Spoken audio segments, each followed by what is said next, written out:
My accident was on March 26th, and I woke up on June 12th. And the doctors were telling my family, you know, Jason, he's blind. He's a good chance he'll be deaf. If he can speak or hear, he's not going to want to talk. He's probably not going to have anything nice to say to you. And miraculously, again, when I woke up, I was as clear-headed as I am right now. And I knew right away I was in the hospital, just the smell, the sounds. And I remember being at work. I'm trying to think, what is going on? I can't open my eyes. I can't move. Wasn't in any pain because of all the medicine. And thankfully, I woke up in the middle of the day. My wife was there. I wasn't alone. And, you know, here's a woman. She hasn't spoken to me in 2.5 months. I'll never forget how calm and strong her voice was. And she said, "You were in a car accident." And I think the first thing I asked was it my fault?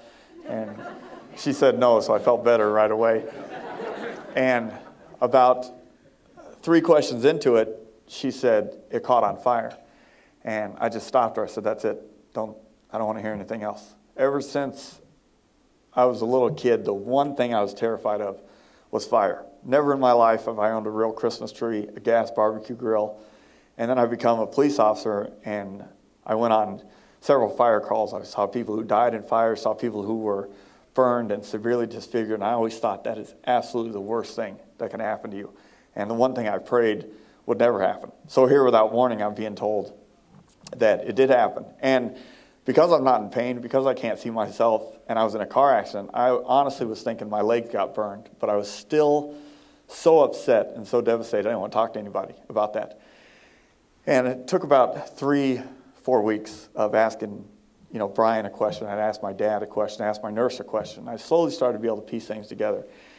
And one night, laying in the hospital late at night with no visitors, all alone, I started to think about the accident, the taxi driver having a seizure. And, you know, he wasn't looking for Jason. He wasn't looking to hurt a police officer. He had to hit something before he stopped. And if it wasn't me, it would have been somebody at the next intersection, somebody's grandparents or a woman with her kids, and they wouldn't have been as lucky as me to have survived. So that night is when I decided, you know, I want to be proud of who I am, how I look, and put my life back together. So I asked Dr. Caruso, this is about the end of June, I said, "When can I go home?" And he said, "If everything goes right, you'll be here till Christmas."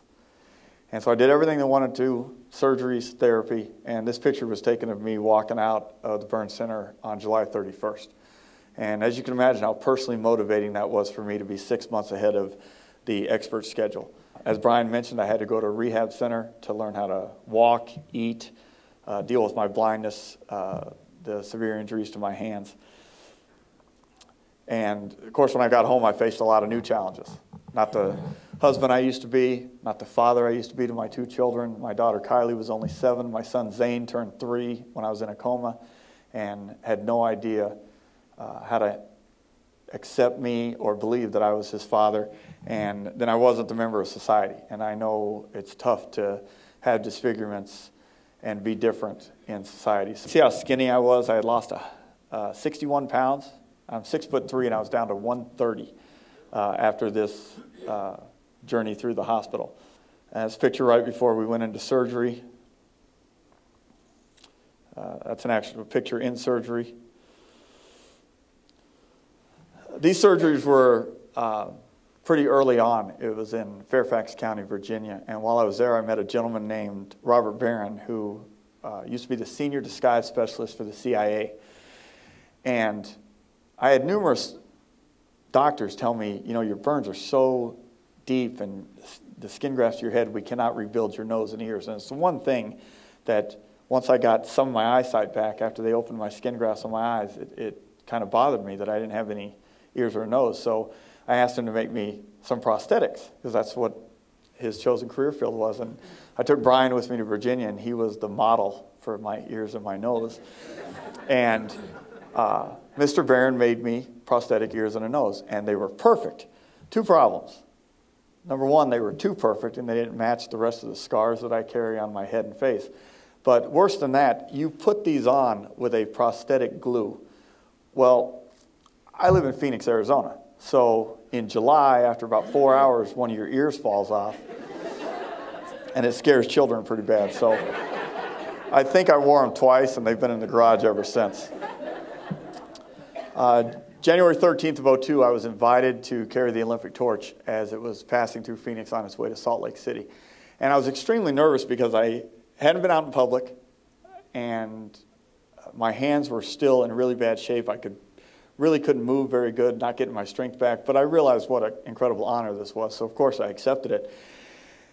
And when we got down there, this young girl, she must have been 19 years old, from the Olympic Committee, she came up to me and she said, "Officer Schechterle, we have a wheelchair for you, and we've got a guy who's going to carry the torch for you. You carry it for 400 yards. And I said, "You know, I don't know how this is going to go, but this is a once-in-a-lifetime opportunity. I'd really like to carry the torch myself and at least walk down the street." And as sweet as she could, she looked at me and she said, "Okay, but when you're carrying the torch, don't get the flame too close to your face." No shit.